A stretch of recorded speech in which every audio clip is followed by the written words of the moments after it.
Alright guys, what's going on? So we are back here with another video, and today we're going to be predicting the UFC 249 Ferguson versus Gaethje event. It doesn't take place until May 9th, but I figured, you know what, let's get a video up. Let's start doing this anyway.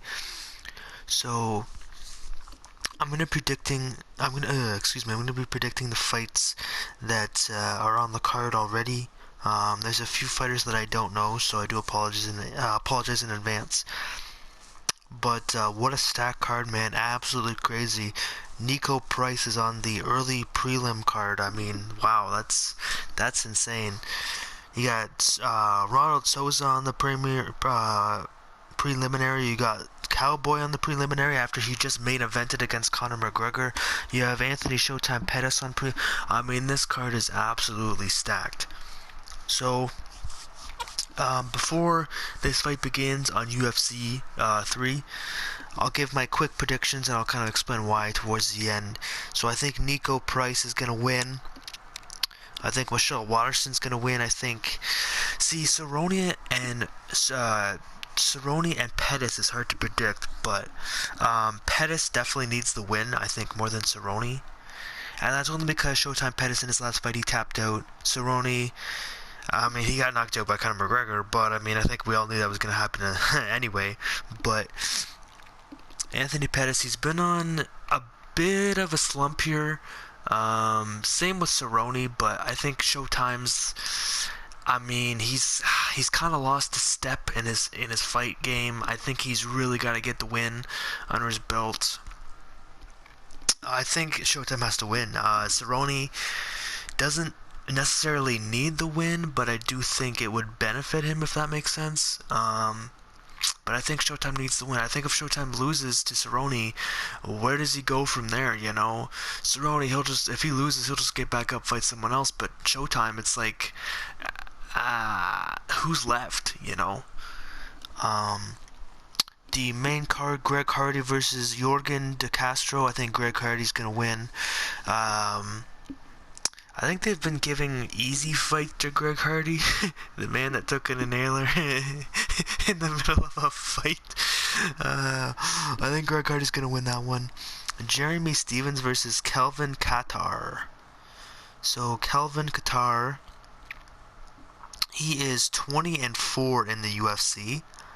Jeremy Stephens, the hardest hitting 145 pounder, he's 28-17. Not to go by records, but I think Jeremy Stephens is going to get beat here, and that's only because Jeremy Stephens, again, been on a bit of a losing streak, if I recall. Now I actually have to check his record to make sure. Yeah, he's got 3 losses in a row, 1 no contest, so yeah. He's on his last win was in 2018 of February. Calvin Kattar, meanwhile, he just lost his Sabit via the decision. But before that, I mean, yeah, this guy, yeah. Jeremy Stephens is going to get his ass kicked. Simple. The third fight on the main card is Francis Ngannou versus Jairzinho Rozenstruik. Sure, we'll go with that. Francis Ngannou, I think, is going to whip him first round. I think Francis Ngannou has unbelievably godly power in both his left and right hands, and that's really about it for Francis. You know, he doesn't really have much else to his game, in my opinion. I think Francis Ngannou is kind of one of those one-dimensional fighters. Not to say that his wrestling isn't, you know, good, but I just think he's, I don't know, it's hard to say. He does have 4 wins by submission in his career. He's on a 3-fight winning streak. He lost to Derek Lewis via decision, and then he beat Curtis Blades, he beat Cain Velasquez, and he also beat Junior Dos Santos. All within the first round. You see him like 45 seconds to Curtis Blades, 26 seconds to Cain Velasquez, and 1 minute and 11 seconds to Junior Dos Santos. This guy's power is insane. He reminds me of Rumble Johnson in the light heavyweight division. Rumble Johnson is Francis Ngannou in the heavyweight division. Now that's, I mean, his power is just incredible. But then before that, he knocked out Alistair Overeem first round within 1 minute.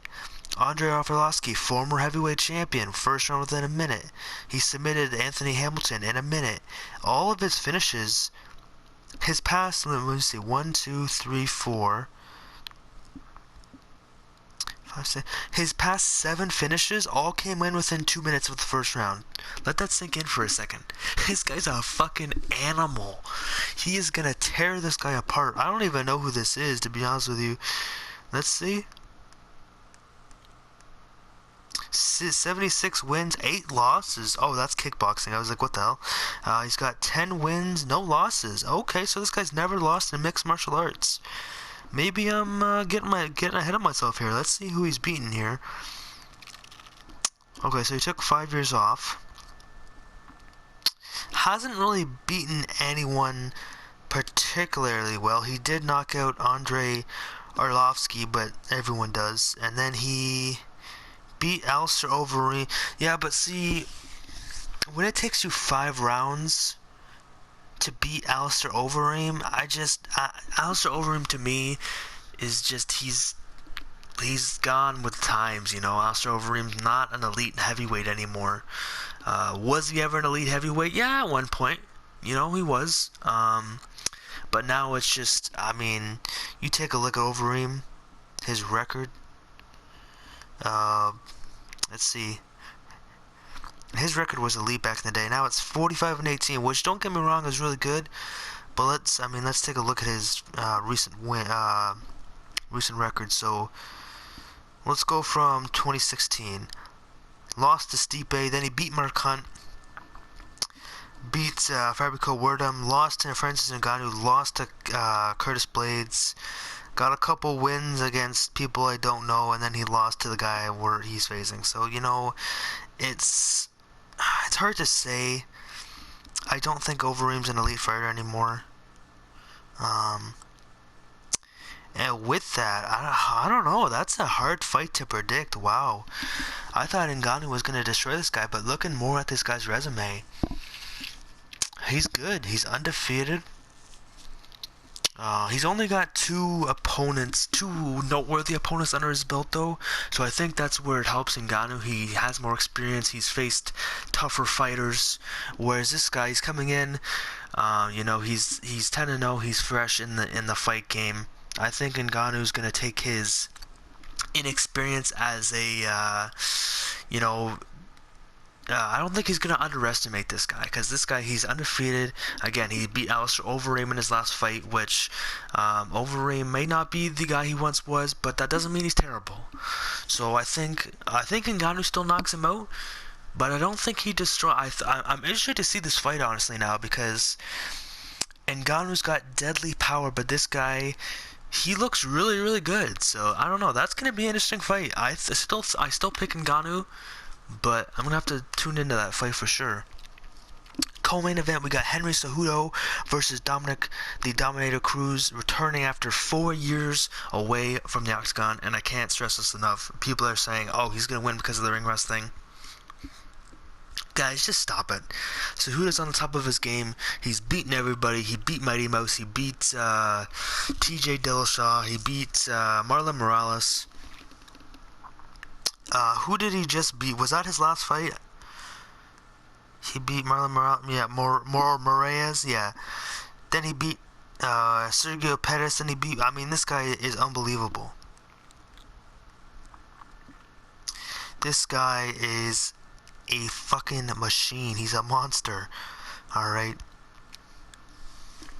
Dominic Cruz, don't get me wrong, greatest bantamweight of all time.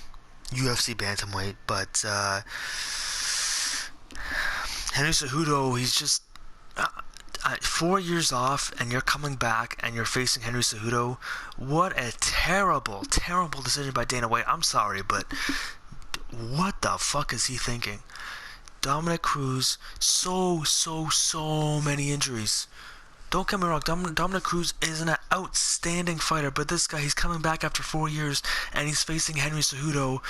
What is he, number 2, number 3 pound for pound in the world? What is he right now? He's number 3 in the men's pound for pound rankings right now, probably behind Habib the Nut Hugger and John Jones. But come on, man. A better fight for Dominic right now is Cody Garbrandt. And that's not because I love Cody, but let's think about this. Let's think about the story, alright? You have Dominic Cruz, the man whose last fight he lost to Cody Garbrandt in unanimous decision. You have Cody Garbrandt, the guy who's on a 2-3-fight losing streak. I think it's 2. It might be 3, I can't remember, but 2 or 3 anyways, nonetheless. Why would you not put the guy who lost his last fight against Cody Garbrandt? You put him against Cody Garbrandt, the man who's on a 2-fight losing streak. You put them together. That makes the most sense. For Dominic Cruz to come back and get a title shot after 4 years just doesn't make any sense to me. Cody Garbrandt deserves a title shot more than Dominic Cruz, let's be honest. Cody Garbrandt beat the trains off of Dominic Cruz, so why isn't Cody Garbrandt getting a title shot? What, because Cody Garbrandt lost to TJ Dillashaw, the man that we found out was on EPO? How do we not know Dillashaw was on EPO against his 2 fights against Cody? We don't know that. Maybe TJ's just some roided up freak and that's how he beat Cody both times. Maybe Cody's still undefeated. It's just a terrible decision by Dana White. Cejudo is going to destroy Dominic Cruz. I will be very surprised if Cruz wins this fight. I don't think he will. I don't think he's even going to look good in the fight. You're coming off 4 years, and you're facing the number 3 in the world pound-for-pound rankings.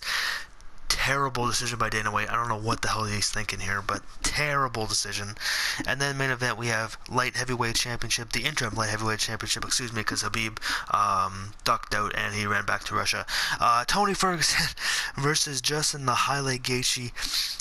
So I'm going to back out it. So Tony Ferguson versus Justin Gaethje, the fight you see on your screen right now. This is a tough fight to predict, honestly. Tony's cardio is superior to Gaethje's. Tony's wrestling and ground game is stronger than Gaethje's. Gaethje's striking is far superior, and I think that's where it benefits him.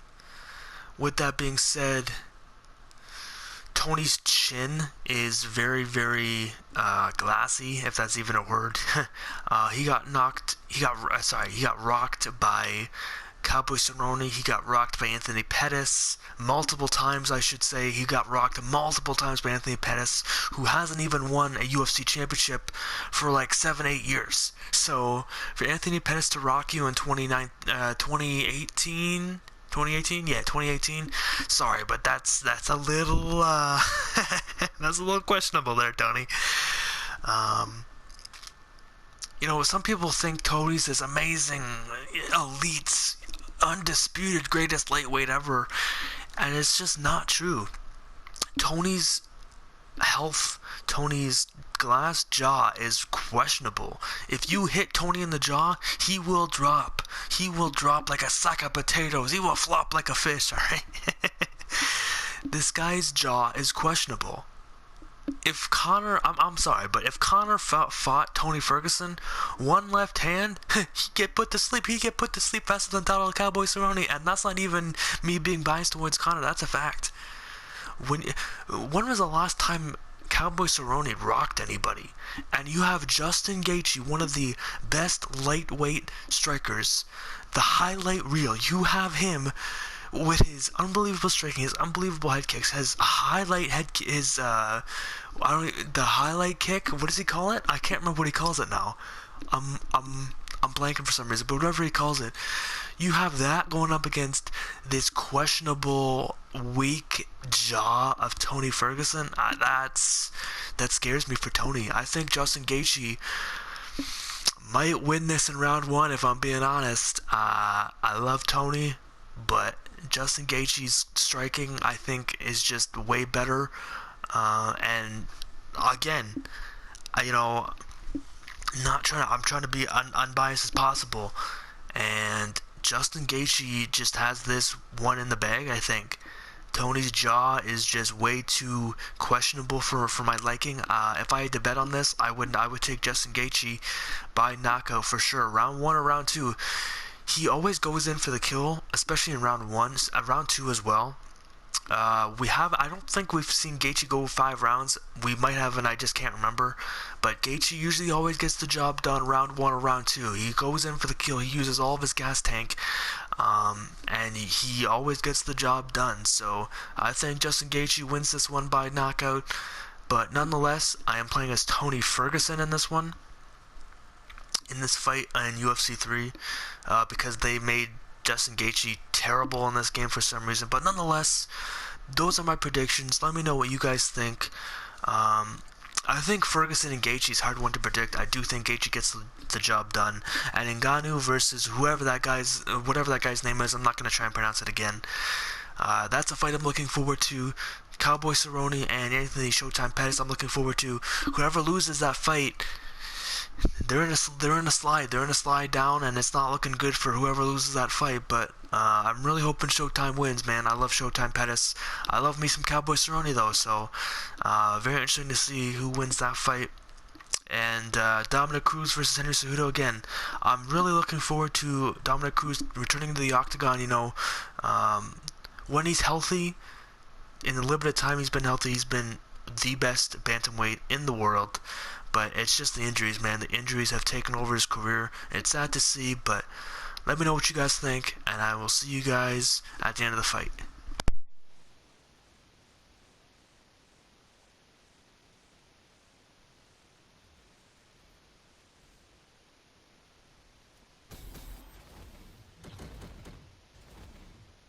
All right, here we go. Will we crown a new UFC lightweight champion here tonight? It is time to find out.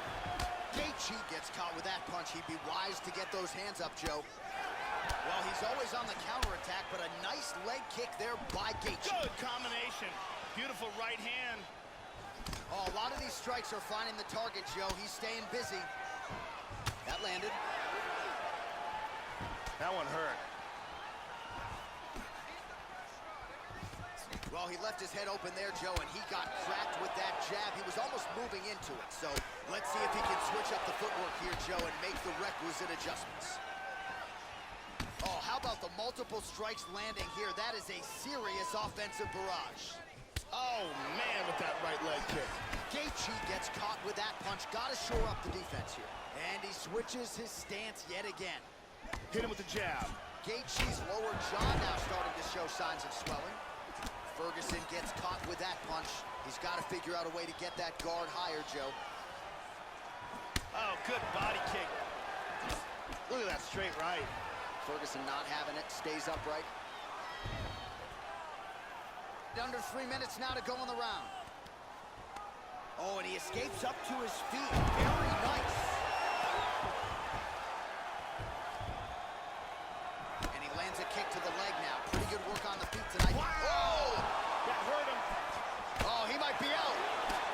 Hard straight punch. Big punches here.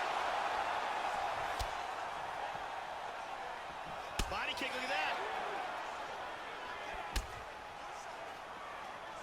And he lands it to the leg. Nice jab by Gaethje. Oh, you don't see that every day. Superman punches good, Joe. Oh, and he's down. Orthodox for much of the fight. He's going southpaw here, Joe. Oh, that punch will count. Landed flush. Nice jab. How about that shin? Good body kick. And mixing it up beautifully. And they disengage from the clinch.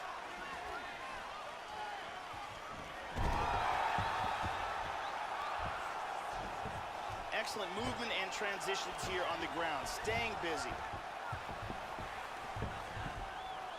Gaethje gets back up again. Nicely done.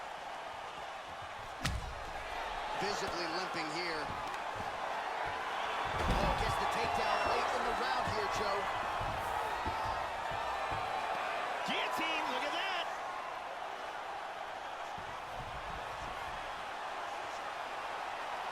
He's locking that choke in. Could be it. Wow, that was close.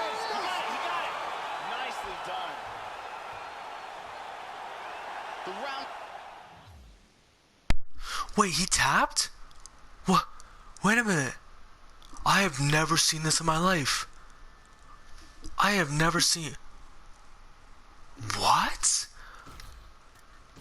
What? Did Tony just... Was about to end, sunk in the submission and got the victory. Well, yeah, Joe, you could tell he was going to stop at nothing to leave the judges out of this one here tonight. He was focused on getting... Bruce Buffer has the official decision. What the hell just happened? Ladies and gentlemen, the referee has called a stop to this contest. Declared the winner by tap out due to a guillotine choke. What? Tony.